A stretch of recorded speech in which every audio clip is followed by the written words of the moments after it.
Welcome back here to CBSN. You are looking at the most current projections of Hurricane Matthew's destructive path now through the Bahamas and the South Atlantic as it now makes its way directly for the southeastern United States coastline.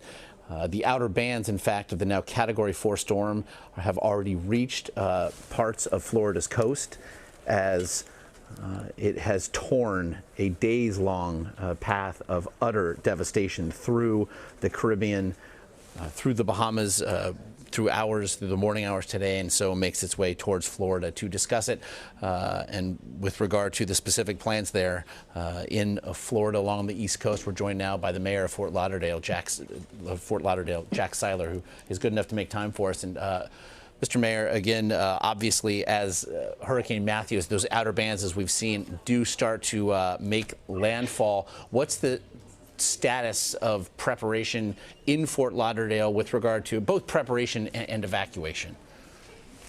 Well, first of all, from a standpoint of preparation, we've been working on this for the last 36 to 48 hours. And as you know, we're a maritime community, so we've had to do a lot of preparations in relation to the marine industry, and then even more preparations in relations to our neighbors and visitors on land. So we're fully prepared. We've spent a lot of time and think we have the city ready to withstand this storm, but it's an immense storm.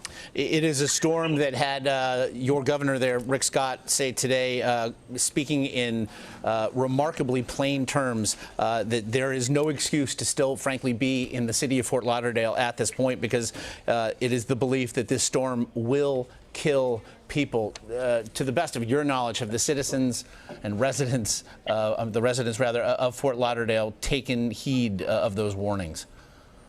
Well, I would say most people have taken heed of those warnings. Most people have really been cooperating. I've been very impressed with the cooperation and the coordination among everybody. And I actually, I've been up since 5 this morning with that 5 a.m. advisory, and then since 5:30, I've been out on the streets of Fort Lauderdale, and most people are following the governor's orders. The governor actually called me a little bit after 7 to make sure that we were on the same page, and I certainly appreciate his focus on public safety. So we're making sure the message gets out. I have been spreading the message of just make smart choices. We're dealing with life. We're dealing with public safety. We're dealing with health. Make smart choices for you and your family. Be indoors. Don't be on the barrier island. In the areas we need to evacuate, please evacuate.